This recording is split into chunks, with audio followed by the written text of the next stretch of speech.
This is Glenn Rawson, and welcome. James Fisher left a wife and 3 children to answer a call to serve as a missionary in New Zealand. For 3 years and 4 months, he served faithfully, while his wife ran the farm, raised the children, and worked diligently to support him. One day, while Elder Fisher and his companion were riding along on their horses, they started talking about home, as missionaries will often do.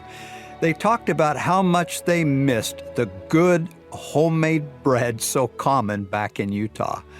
Money from home had not yet arrived, and they were, quite simply, hungry. Elder Fisher's companion suggested that they were alone and could dismount. They went into the woods and prayed. They expressed their desire to serve as well as their love and concern for those back home. The 2 elders felt better, got back on their horses, and continued on their way. As they rode along, they noticed something just off the road.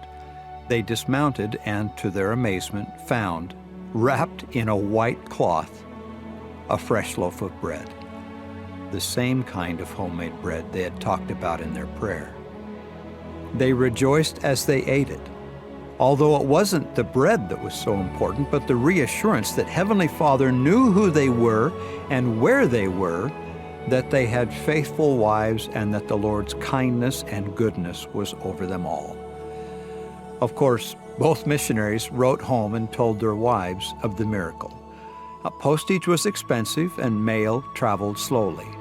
About 3 months after the event, Elder Fisher's companion received a letter from his wife. She told him that on the day they received their miracle loaf of bread, she had been baking bread, and when she opened the oven to take it out, one of the pans was empty, and a white cloth that had been on the table was gone. 2 humble missionaries received a tender mercy from the Lord. The loaf of bread came to symbolize for them that it was Heavenly Father who had sent them to New Zealand, and that He was supporting and watching over their families. Incidentally, when James returned home, the farm had prospered, and he and his wife owned more cattle and sheep and had more money than before. Because of their willingness to sacrifice in the service of the Lord, they received miraculous blessings.